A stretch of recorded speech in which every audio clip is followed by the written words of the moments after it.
We're back at the Grand. Gasp! Princess Bear. Today we're at Disney's Grand Floridian Hotel because it's time to return to Gasparilla Island Grill. Yes, they have a grasp on our stomachs because things have updated as your #1 choice of food infotainment.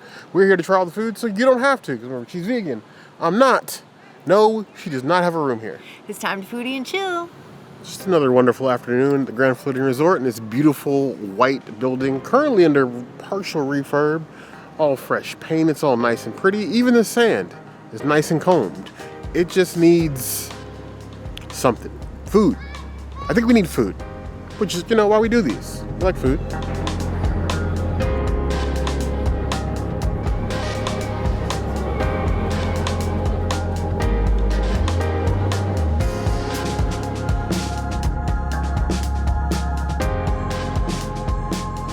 Gasparilla, never to be left in the gas, has updated its menu. The entire reason we've been summoned here to the Grand Floridian today is just for things like this. This brand new salmon bowl. Yes, this is a bowl. It's a plastic bowl, but it's a bowl. Apparently they are out of the actual bowls today, so we're just getting in the bottom half of the takeout containers. It's fine, it eats the same. You have this nice savory looking piece of salmon, a nice size actually. With a little chimichurri on top, the typical rice, and then you have the corn and black bean salsa that they serve with all of the regular bowls, the tofu, the pork, and the shrimp. I think I got this right. Either way, it looked very pretty for salmon. I was expecting something that looked god-awful, but this actually looks rather delicious. Hopefully, it's not dried out. But, it's the Grand Floridian. I have faith. Most times.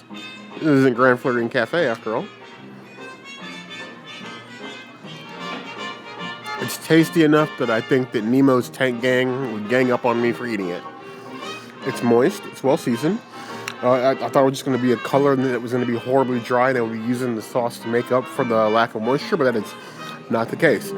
The chimichurri is a little herb forward, a little oniony. I think it's cilantro. Cilantro aioli, is it? Not aioli. It's not aioli. Oh, so cilantro.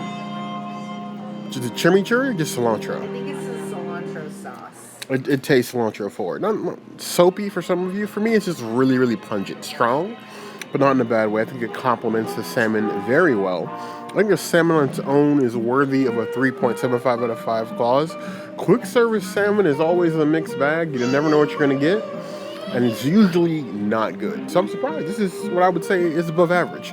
I've had worse salmon served to me at table service in this very hotel. So you're doing all right there. But, I want to try with all the fixings because technically this is a bowl.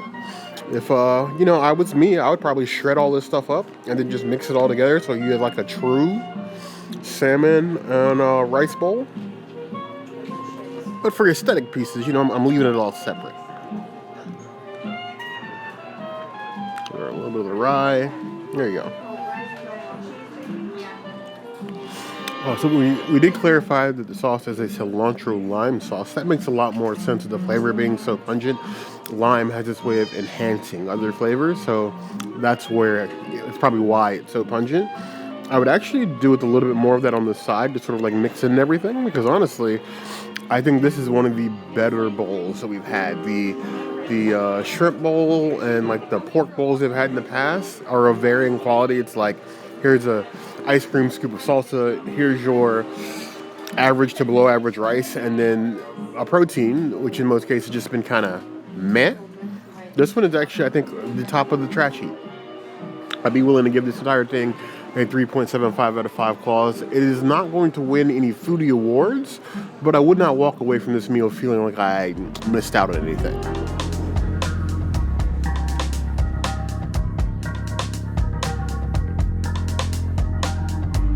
With the addition of Bear's salmon rice bowl, you now have 4 different rice bowls to choose from here at Gasparilla Island Grill. You just saw Bear's. Now look at my tofu one. Why is it so much smaller? Even the amount of rice that I get is like half. And sad amount of tofu. And then a huge helping of the salsa. Like, why? I'm confused. Maybe it's so that I can put it on my Impossible Burger.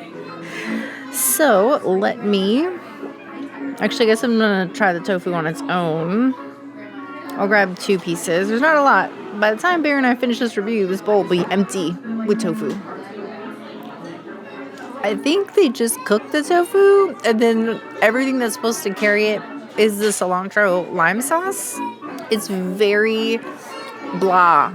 It's just the sauce, and the sauce is so lime forward. Well, I don't know about the salmon, but like on the tofu, it's just picking up the lime notes, and it's a little too much. I'm going to give that a 2 out of 5 tofu bowls. I think this is my 3rd time having this bowl, and this is probably the worst iteration of this bowl that I've had. And I'm going to try everything together now and see if it all redeems it at all. I don't think it will. So the ice cream scoop of rice with a huge amount of this black bean and corn salsa and a tofu. I wonder if Bear and I got 2 different batches of rice because his rice looks so much different than mine. I'd be curious to what he says when he tries it. This rice is really sticky. Like, it's got extra starch in it. Like, it was not washed. It's not good. It's just like gummy in my mouth. And I do like the salsa. It's just salsa though. Like, I want to be able to put it on things. I got chips from my burger, but I should get something else with this, I feel.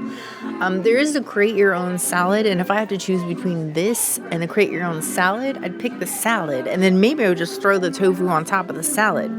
But I'm sad I didn't do that today. Overall, this is like a 3 out of 5 tofu bowls. I'm not into it. I'm going to say a salacious thing. I'm not going to call it a hot take. But all of our culinary friends, all of our friends that work in restaurants, chefs, this doesn't just apply to Disney, all over. We have a lot of friends, both parasocial and otherwise, who work in restaurants or even own restaurants in some cases. Tofu, while being an amazing, option, and we're glad that it's available if you have it, is not a 1-to-1 analog protein with meat. If you're going to serve tofu, it should be at least a double weight serving compared to what you would serve on a meat. It just doesn't make any. It's just a soy cube, and it's not expensive at all. There's absolutely no reason why you should be weighing out the same portion of tofu as you would say like a piece of salmon. It's a joke, almost an insult to the plant-based community in some cases because you give it to them, but then you're being stingy with it. Because that's what it feels like. You're being a little stingy. Either way, that's a soapbox for another time. This tofu is looking whiter than a Christmas snow.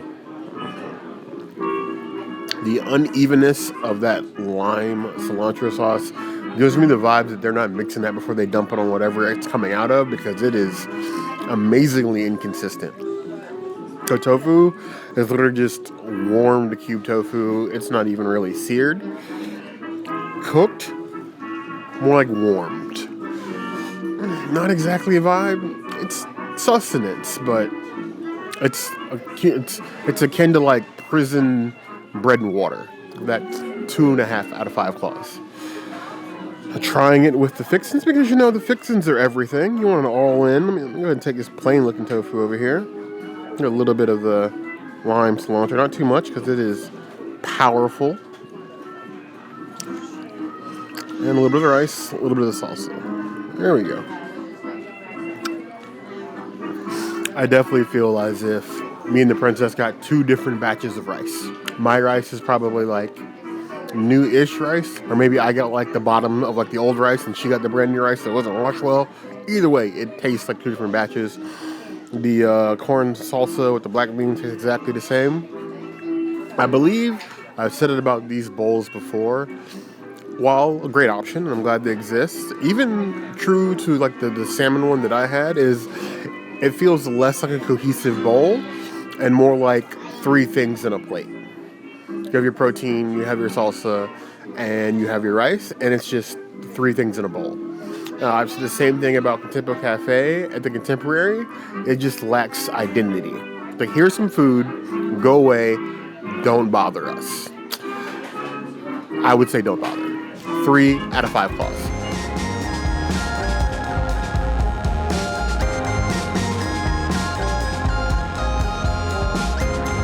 I feel as if Gasparilla is not grasping at straws, but grasping for a higher plane of foodie existence.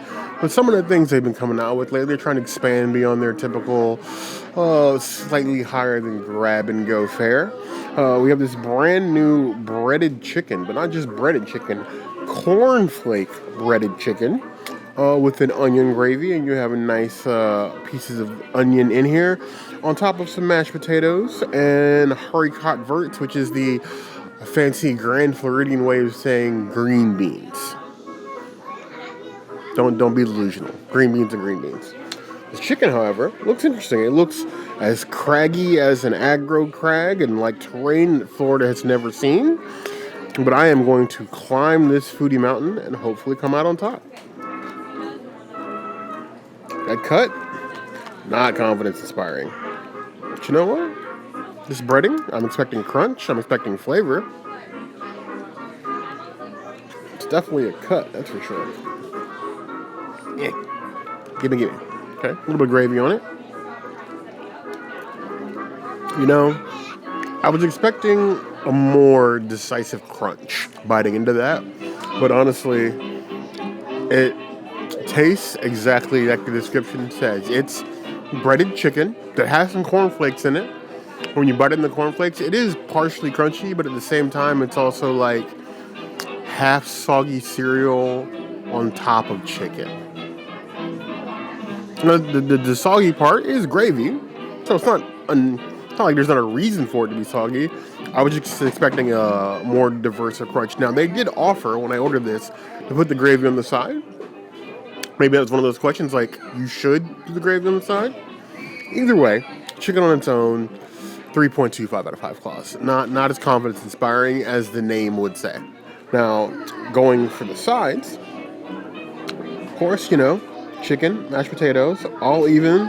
Throw in a nice, healthy green bean, or at least part of one.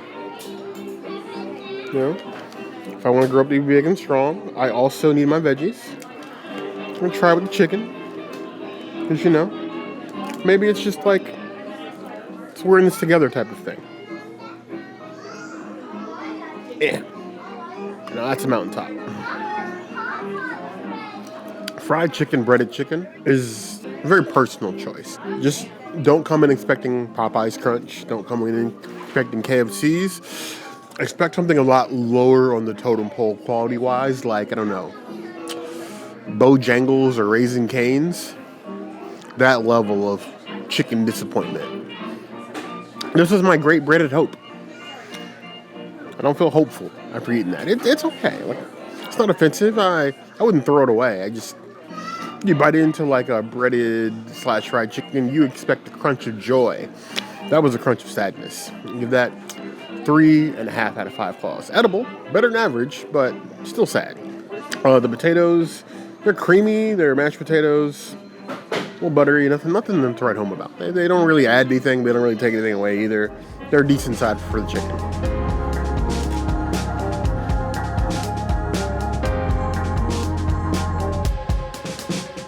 This is probably the saddest version of the Impossible Burger I've ever received from the Grand Floridian, but it does look thick, and it has vegan cheese, lettuce, tomato, and onion.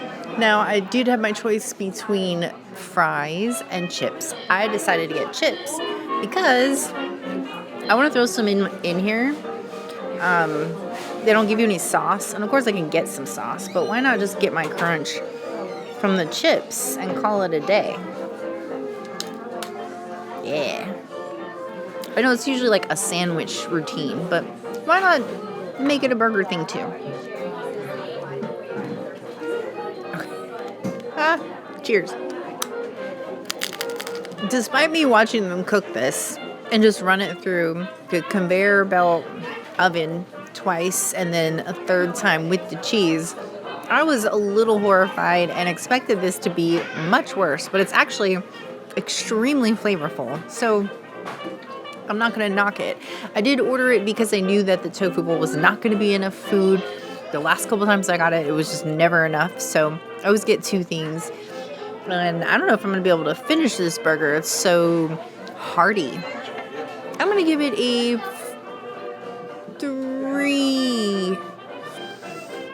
3.25 out of 5 burgers. It's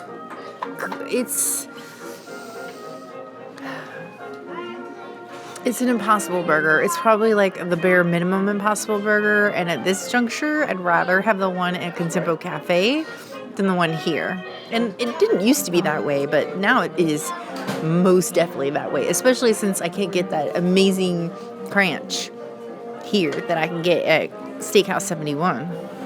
Impossible Burgers are beginning to feel like old news. We are grateful for them the world over, but having the base fixings isn't enough anymore. We need some excitement. We need some special sauce. We need some, pickled onions, some special non-arugula lettuce, fancy tomatoes, something other than just a burger, if you will. But, these little chips, maybe it'll add a little bit. Believe it or not, I actually like the house-made chips in the Impossible Burger. It adds a subtle saltiness and a subtle crunch that just sort of works. I think it might be better if you're using maybe crunchy potato sticks on the burger, but the chips in that form substitute very nicely. It's a little different. It, isn't super special, but it's something other than your plain Jane Impossible Burger. There are no offenses made here. There's no awards. There's no, putting on a pedestal. It's not going to rank in a race, but it exists. And we're glad for that. That 3.25 out of 5 plus.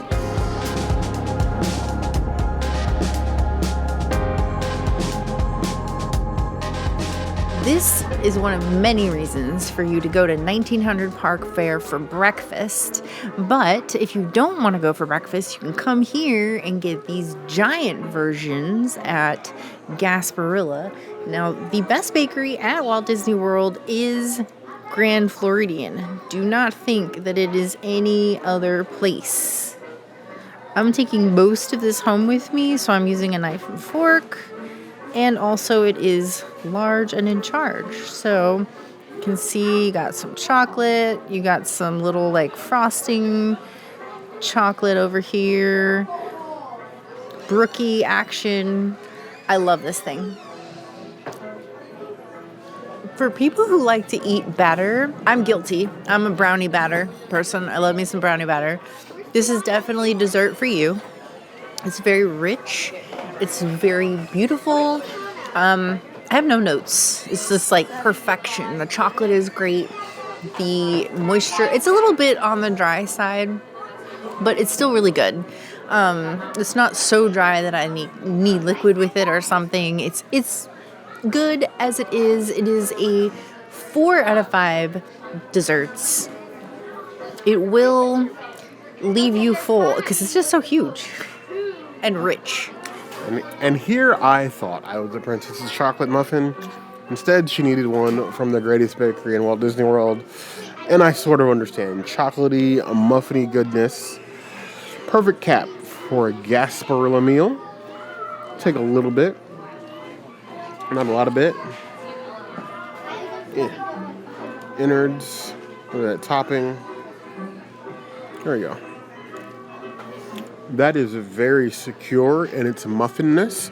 Not cupcake, not cake, securely muffin. And I like desserts that own what they are. This dessert's not trying to be anything other than what it's meant to be. A muffin with tons of chocolate in it. Nice and evenly moist, very well put together. It's textbook muffin. How all muffins should dream to excel. That's the bar. Well, the muffin. That's the muffin. 4.75 out of 5 plus. Gasparilla continues to do its thing. Yes, very delicious, very filling. I purposefully wanted to stay here and not do our usual walk over to the Polynesian and eat at Captain Cook's. It's a little crazy over there right now, but I think we mission accomplished, and we're both pleasantly full. Yeah, and I'm feeling satisfied. I'm not feeling like I just had the best meal of my life, but that's not really why Gasparilla Island Grill exists. I will say, though, come armed with your patience. Currently, Grand Floridian Cafe is closed for refurbishment, so you do not have that option for dinner anymore. They have a brunch currently that's being served at Citricos during the day, but when you go in here for lunch, dinner time, I would expect Gasparilla to be slightly more busy than you're used to seeing it Yes. if you come here on the regular. Yes. We come here a lot, and usually when we come here this time of night, even like on the weekend, it is dead inside Gasparilla. Currently, we're having to look for a table. Yeah, it's a little busy. A little busy. So come on with patience and just take your time, or just get it to go and take it back to your room. Yes, there's plenty of places to hang out here. If you want to sit on a bench and watch the water, go by the beach and have your food there. Yeah. If you're willing to stay in the heat, there's plenty of places to hang out here and chill if need be. But I want to know what you guys think of the new menu. Are you excited about the changes? Do they feel upscale from what you're used to at Gasparilla? Or is it just more of the same? As always, we want to hear from you guys in the comments below. Now, if there's anything else you'd like to see us do, the comments will always be the place to find us. Hit that notification bell if you want to see other videos like this. And we have new videos 5 days a week, Monday, Tuesday, Wednesday, Thursday, Saturday. we'll see you soon. Be sure to subscribe and like this video. And if you don't comment, I think Bear, well, he's already a Nessie Bear, so I guess he'll just be Nessie Bear and Nessie into the Seven Seas Lagoon. That lagoon is dirty. I'm not swimming in that. But you heard the girl.